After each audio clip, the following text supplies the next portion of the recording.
This book has been called a modern female epic for a couple of really good reasons. The most obvious one is its size, right? It's enormous, intimidating, and a David Foster Wallace level act of hubris to expect a reader to get into it. A bold choice for a woman writer, and even more so because paper was rationed when it was published during World War II. Recent scholars have written that Rebecca West dared to, quote, reinvent epic heroism in feminist terms. It wasn't supposed to be this big. West went to Yugoslavia in 1936 and 37, thinking that she would write what she called a, quote, snapbook.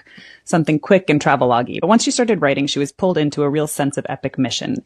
It's not a coincidence that this happened in Yugoslavia. The place itself has such a strong tradition of epic storytelling, which West knew, of course. In the early 1930s, an American scholar had begun a study of the oral tradition in Yugoslavia that would eventually shift how modern classicists read Homer's Odyssey. So that sense of scope and rhythm was, to some extent, in the air.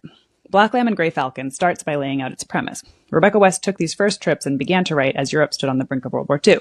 Yugoslavia, she thought, might hold the key to understanding the next war, since this was the region that had sparked the last one. World War I was very much in her living memory for reasons that I can talk about later. The point is that, as she wrote, I had come to Yugoslavia to see what history meant in flesh and blood. And it's flesh and blood that matters to this book.